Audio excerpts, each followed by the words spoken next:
Matamgi Manipuri Wari channel asibu tabiriba khwai pumnamakpu taramnokchari ngasi amuk laubirasi Tingkhanggi Leirang 96 suba tangka Laizagi wadu tabada punsibadu mamittu chap tingna pangi masadushu gyanmin tade tarang chatli tawfam khangdana leiramba makhut ani dumadi laijada kolai ngasi itha thazadana laizagi machindagi hairaqliba wadu tabada manga chap manakre holiba sordufau kaukthokpagum tawi nongma natraga nongmadi laizagi thamoiduna mabu nungsibirakpa ngaijabani mikuptu ngasi oirabada punsiba pungpang pangthakre anidugi matawduda ansudu mamaidu fat leithoklaga makhutuna mamaidu khamjilaga as yam chakji ani sigi romansi mai tare konsinaraga kapinakrimi ai leri gaise kaukthokhrene phare phare adudi nahan kai romance choktrabina chance phangningai da mapung phana romance holage ai ta cha horageda matang siordi ai leiningdre asi hargan sudu tapna changlaklaga thongdu tapna thingzili aduga mapande lok tawsilamlaga machinda tablap soli noyani nushinaroko ai dina han kai khangdi noidi manungda wayam leiramni janine nahan makhaina yekna boirambagi ngasidagi tatat tawna nushinaro haisini aikhoisu dada henbada phone tarukige karan khrata shilukige baida choinama Asi hairam nagan sudumagi kada chensinki punsibasu hauzik pawawa amata ngangde laizana kaplibadusu themjinda manglana amada tawduna lei laizasu punsibana wahi amata hairaktabaduda kappadu khanglep lepi aduga mamaidu tapna thoraktuna punsibada kolibadu tapna thadoi Laizana thadorakpaduda punsibasu gyan khangta tai laizada khangyeng yengthai aduga laizabu hena chetna mukonsilaga makokto haifet non tharaktuna tablapna hairei Laiza aigi mitsina uriba aigi nakongsina tariba pumnamaksi mangdina teko Laizadu winana khumlai Natiya dada daibangni dada nangyam nushi aibu thajabiyo dada aibu mikup amta thadokpigano dadagi nanakta punsi chupa leizage punsibadu haraubada masadu tawfam khangdri harauba henmanbagi mapung fana nokpa sungamde laizabu kolibadu khangtha mu thadoklaga magi mathada leiriba laizagi mamaidu lokthoklaga makhut ani changna mamaiduda pairaga laizagi mapidu khubi ani duna taithokpi Nupa magi chinbal dumadi nokfit tawri aduga mamittudi mapira cheladuna nungai ba harauba nungsibana pumnamak pullaba punsibagi mamit aniduna nungsina yenglaga asing mamaki laijasu peri peri makoktu nomlaga nungsi thajadabra dada nang thajadaba tawganu asing makini aina dada nushiraise kuirabani phongdokpa ngamdabani aigi nushibase Dadana thajabidrabasu aidi dadagi thamoinungda adumak changduna leikrani aina tana dadagi thamoida kana soibiyaro punsibadu laizagi wahaidu tabada thamoida thuklawa fawi adumna hairakani thajarudi mamitu shilaga amuktang sordu chingkhatlaga holaduna makhut namaduna laizagi lukhamduda pairaga khangin insilaga magi thabak mapadura thamlaga thaje kaigi thajarudino laiza asuk nungaiba mikupse aigi punsida amukta thengnakhidri haraumandana phongdofamsu khangdi mittagi pi thagibasu khanghaudi mikupsibu ngairakpani ngasidi aigi ningba thungle laiza mani khairakpam punsibagi thamoidi laiza khaki oigadabani kanadasu pithoklui kananasu oibiyarui dada khaki oigadabani dadagi nungsibi thawai macha nungsi dadana nangbu yam nungsi nangi na tawsinasu aibu leita handre nungsibi henmali nungsimali dada laijasu punsibagi makhwangduda amuk jajet konsili ani dungak tumina lei thamoi ani yanakre ngayak leiraba matung punsibasu ansu mapanda lehobadu khangning ningsinglai laijabu tapna thadoi ikawi mapanda ansu leibani asi hairaga punsibadu mamaidu khanglei leithorai thongdu lonsilaga leirambaduda laijada muk ansilai Thongsi kanana lolino Laija swingangak na mapidu teithokna khangdi aidi hangdoklamani punsiba machindu haifet chinglaga nokladuna adu yangang duna soidana ramni Asi hairaga punsibadu thonglomda praprap changsilaktuna thongduda thillaga khonjel hauna kaurei. Ansu! Ansu! Ansu sumagi kadagi khumlai. Hau, tai dacho. Thong sem ta hangdo lao, angang chi chani. Ansu su karan nganglai. Hoi romance to mapung phana tawbiro, chak loraga pau pijarage dacho. Masi ngang si yungni, thong sem thuna hangdo ko, natradi sai tharakani. Ngamjaroi. Punsibasu hanba leite, handakti khonjeldu amukke hena kankhatna hairei. Laktribo Ansu! Ansu du thawa sadana punsibagi paukham pide tumina lei machindu mensilaga thik thik nokleduna. Khoi karan babu da phone takshinge pau tamge. Asi hairaga Ansu du khulei tuna ahenbada call tawi, ahenbasu Angel ga wari sanarambagi busy lerami. Ahenbagi busy lerambadu Ansu du ahenbaga maga hek koinaba nungsinabasi mangai thawoina machinga du pomthoktana arei bithaduna sugatli aduga machindusu murum soli. Numidang waramsida kanaganoba mana wari sanarisi. Aine khoidau sum sauningida. Hera mana ngamba yabra amukka tawshingeda. Asi hairaga Ansu du ahenbada amukka tawshili, Ansuna mukka halaga tawshilakpaduda ahenbasu pakhana Angel gi call du kakthatlaga Ansu gi phone paikhatli. Ahenbadu hello faba haiba nangde Ansune shock torakpana hali. Kokchakpa mina call toradi kok parakpa yadro. Khangpre khangini hello faba haiba nangde machinje pedrong. Khangu nang tangaroga bazar takroba. Natida kanaga wari sanai no haiba. Aikhoidagi hena luba kanaminu nanga wari sanai do. Masang mam khazana taw adu natradine ngasi pungchai chaini. Ahenbasu ngamnaba khumlai. Holaye nangondagi hena luba mini aduini paraktrido. Ansu du fagi dagi ahenbagi wadu tabada peri taraga. Adu kanano haiba. As adu hanglaga leitrasu nangna phone tawrlise kariginoba.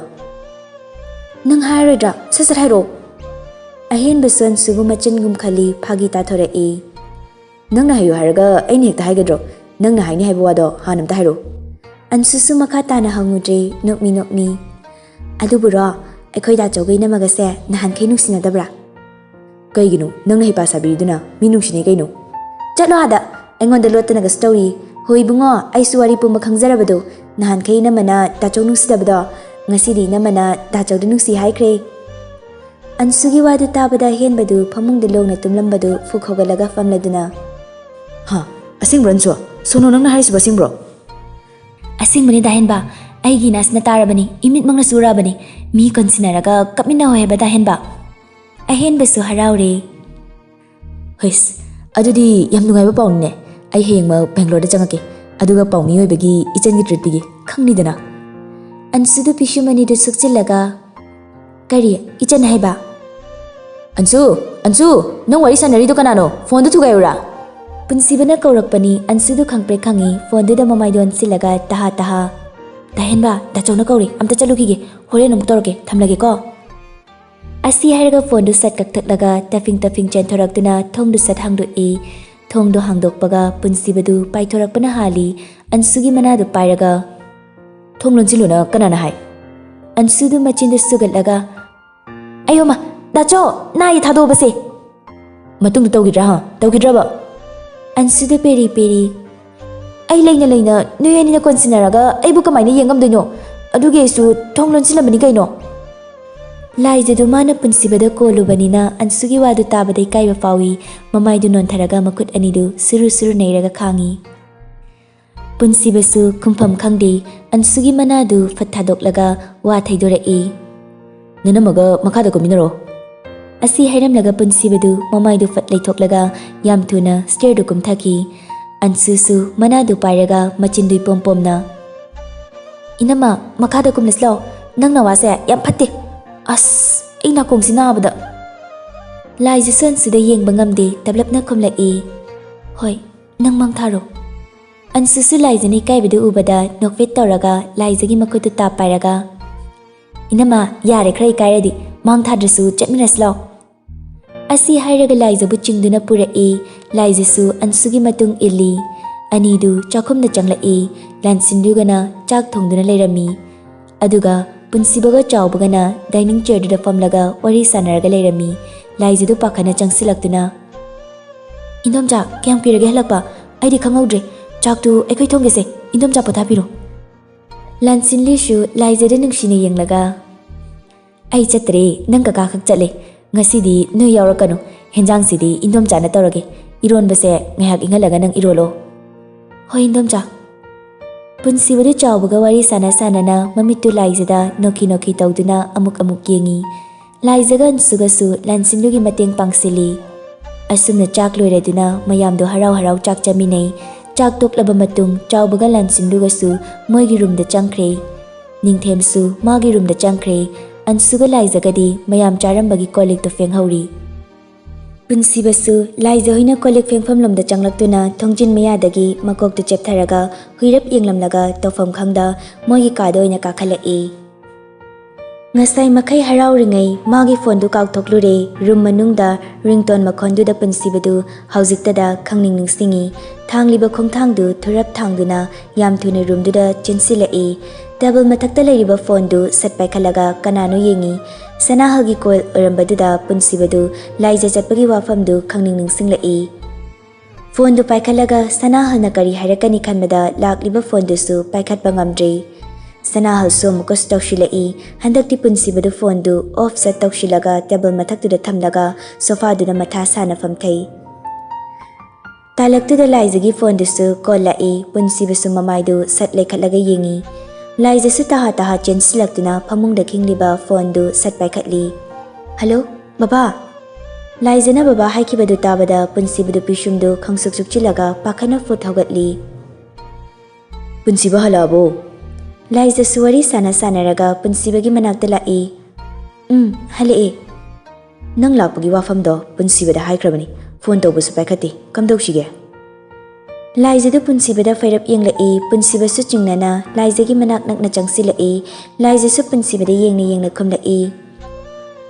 Yumda lakpagi wafamdo baba. Punsibadu wahi oina laijada chatkinu haibadi ngamjada chatkinu haibagum nungsina yengi.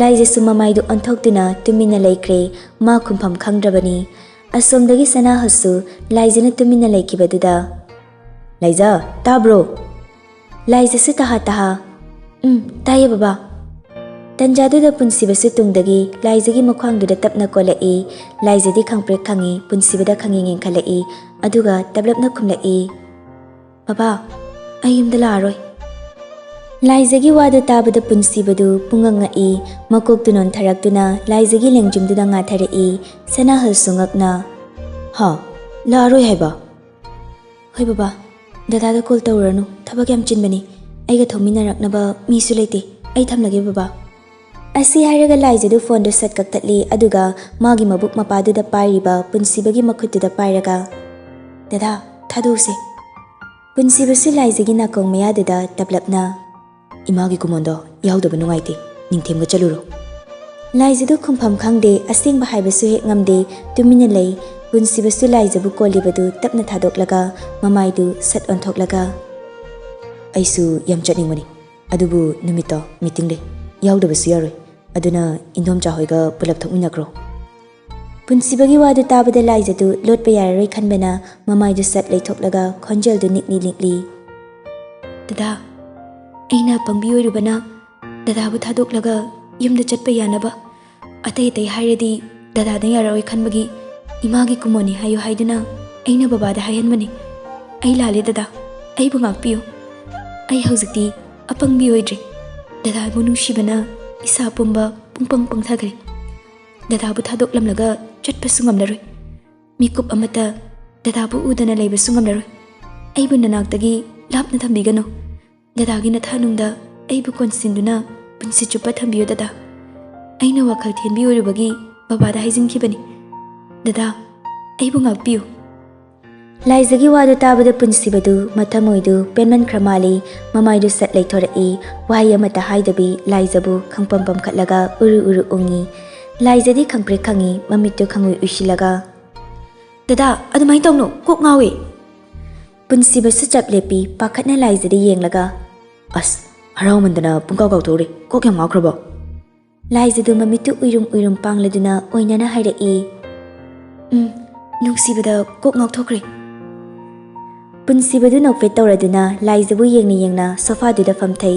Punsibana dumna yenglakpadu laijasu michanaba ngamde makhut namaduna punsibagi mamaiduda khomjilai.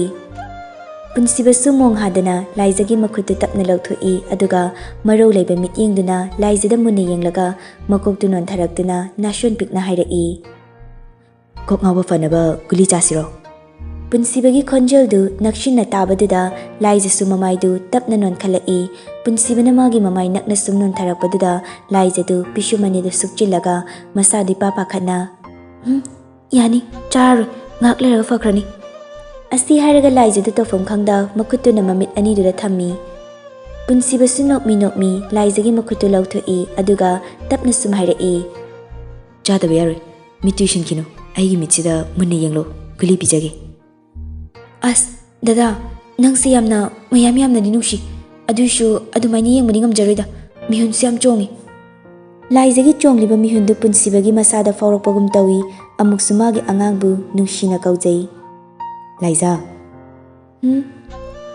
Kaigino mihun chonglise pakhatpro. Laijasu ithak thakna khumlai. Pakhale. Punsibadu laijagi mataududa handakti mamittu khitang khujilaga makhol thoktano e. Thamoy anidu sakhangnaba mikuptuda holiba sordusu thuna yangna honbagum taunare. Punsibasu sum nakshinkhibana laijagi natonga magi natonga tapna thengnai. Punsibagi natonduna thenglakpadu laijidu khangpre khangi mamittu khanglaulaw thorai.